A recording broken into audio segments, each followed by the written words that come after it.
What is the best winter hike in the Grand Canyon? I've hiked all the South Rim trails from the Little Colorado Confluence to Boucher Rapids. I've done a rim to rim to rim and 4 Clear Creek traverses on the North Rim. And in my humble opinion, you can't beat the Clear Creek Trail in winter. All the Grand Canyon scenes in this video were filmed in 4K Dolby Vision. So check the little gear icon on your YouTube viewer to make sure that it says 4K HDR for best results. Combining expert content on outdoor adventures with videography tips and tutorials. Visual Adventures with Kurt Papke. The Clear Creek Trail is an 8.4-mile route along the Tonto Platform, starting about a quarter-mile north of Phantom Ranch at about 2,700 feet of elevation, and going generally east, climbing to 3,800 feet at Sumner Butte, and dead-ending at Clear Creek itself, where it drops to 3,700 feet. The low elevation makes it about 15 degrees warmer than the South Rim. The second reason that makes Clear Creek the ideal winter hike is sunshine. It parallels the Colorado River on the north side, so you have constant sun with no shade. The rock walls of the North Rim act like a solar reflector.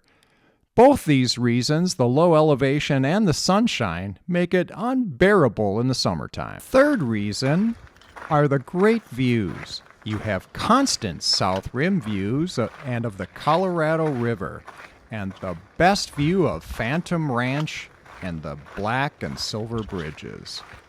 Scenery in Clear Creek Canyon has trees, narrow canyon walls, and creek cascades. The views are unbeatable. As you're heading down the Clear Creek Trail, right at the 2-mile point, you're going to see these sets of cairns just as you get up onto the Tonto. And then as soon as you get over the ridgeline, there's the campsites. And the first one is in the second one. Just a few steps off the trail. They're nice and flat, which is great. Just needed to scoot a few rocks out of the way. But other than that, they were in really stellar shape. And the views here just cannot be beat. In my estimation, the alternative of camping in Bright Angel and freezing in the darkness there, I'd much rather have these views. How's the new tent doing, Tom? Good. Looking good there. Looking good. Beautiful site. I think, oh, here's a third site right here. So here's the third site. And then the fourth site is right down here. This one's a little bit more protected, which is kind of nice if it's a windy day and you want protection from the north wind. This would be a real good one. So, and the view up here is just stupendous. Look at that.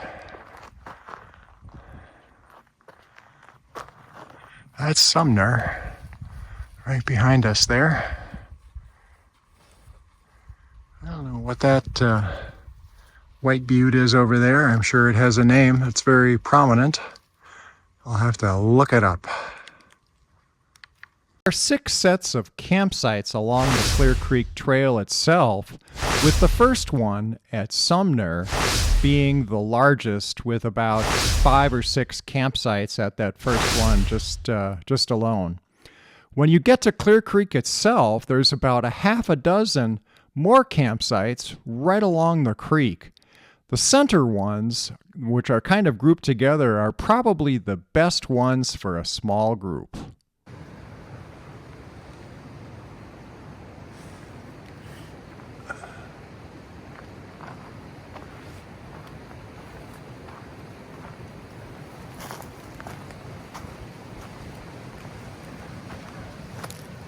So here's my little campsite. Tent, camping tent. And here's Clear Creek, right over here.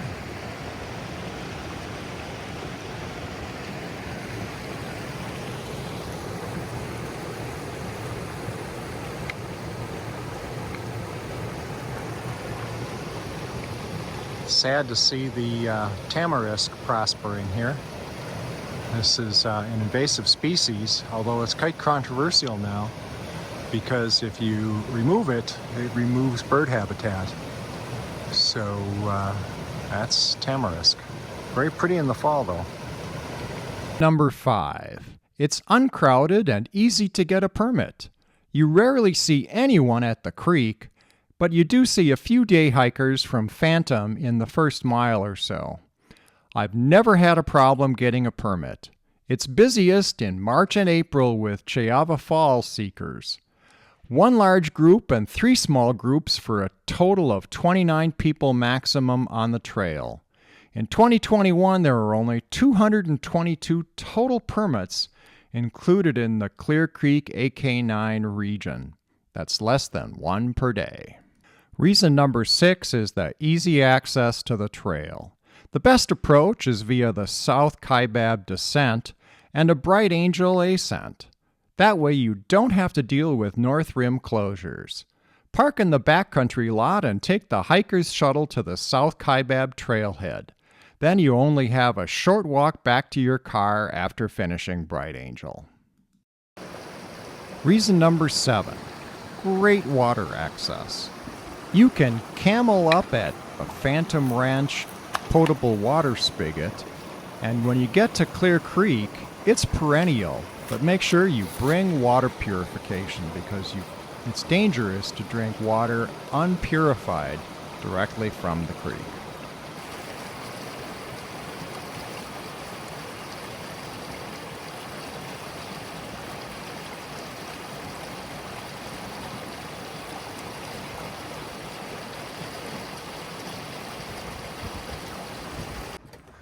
So after a long and tortured walk, we get to the visitor registration box. Here are the metates with grinding stones, which you don't see very often.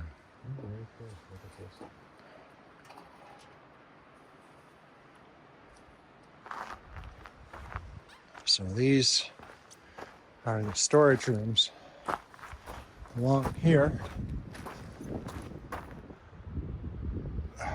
There is where they would store the corn.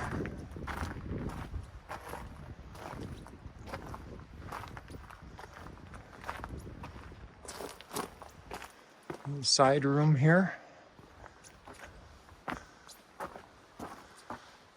Looks like some critters have been nesting in there. Wouldn't surprise me. Pretty nice place. Look at the fall colors. The fall colors of Clear Creek Canyon. What a spot. It's quite a butte up there. If you follow that route right there, it takes you to the largest waterfall in the Grand Canyon, which probably has no water at this time of year. So I don't think we're going to attempt that. It looks like a mine way up on that hillside there. But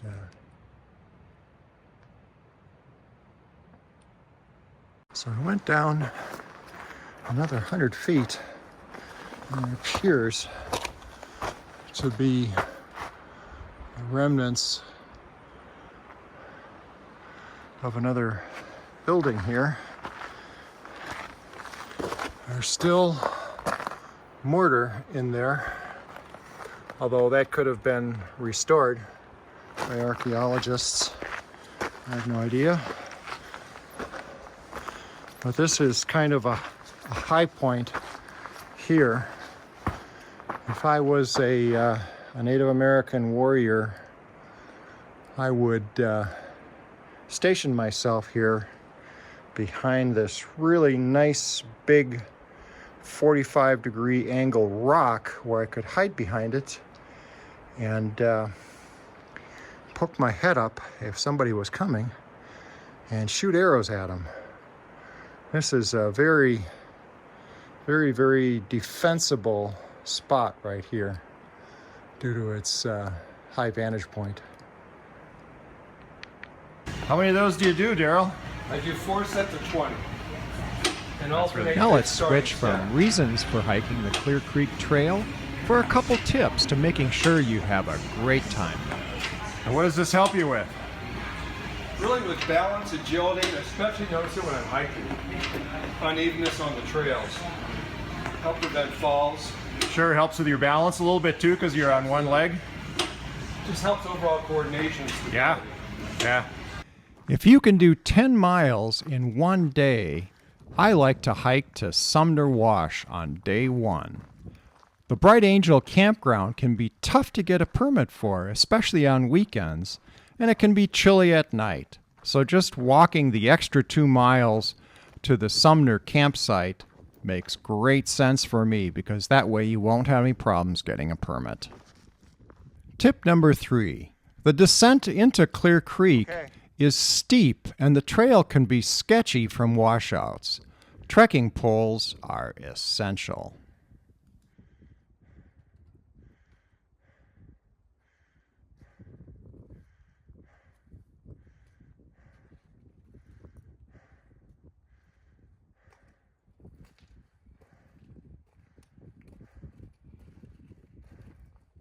Well, here we are at campsite number 2. You can't see Tom because of all the yuccas growing along the edge of our campsite there. Great location. There's the latrine. And that's my pack hanging from the hanger there. This is at Havasupai Gardens, as it's now called. Those are really cool looking yuccas there. Another one here that looks like it's been trimmed. Here's a little campsite we haven't set up yet. 2 pads, our little ramada. Tom is having lunch. And the views, of course, are absolutely killer from here. Quite a spot to be camped. It's well worth taking the time to do the 1.5 mile hike out to Plateau Point from Indian Gardens. I think it's the best view in the Grand Canyon, and the last time I did it, there were 2 condors sitting along the rim there, and that was a spectacular sight to see. Very well worth the effort. Tip number 5.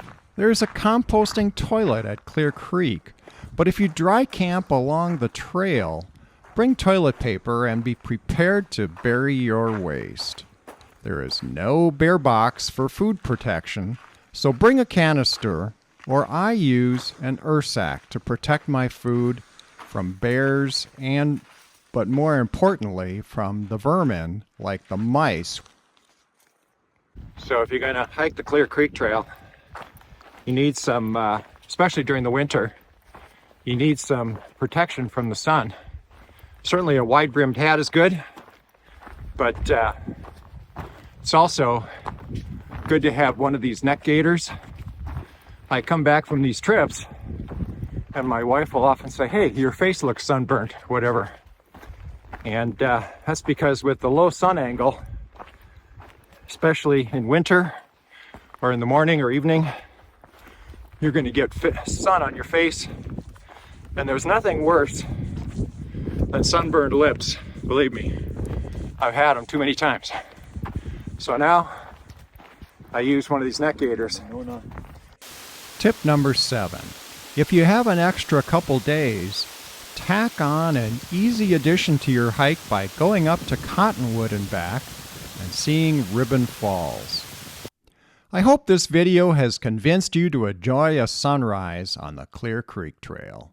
Thanks for watching. Please like this video, subscribe to my channel, or leave me a comment. There were several firsts in this video, a few notes about how it was made.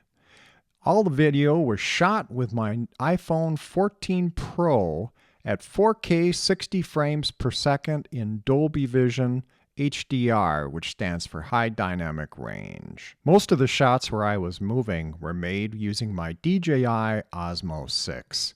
It gives that nice flowing look and keeps the phone level at all times, which is great for video. All editing was done in Final Cut Pro 10 with a wide gamut HDR library, and a project also set to HLG. All video files were imported at full 4K by 60p resolution. All the maps were made with GaiaGPS.com. I did make a flyover of our hike and route using Google Earth Studio, but I decided not to use it other than here in this Postscript. It is kind of fun to watch though, but I find it makes me kind of dizzy watching it. So for what it's worth, here's the Google Earth flyover of the Clear Creek route.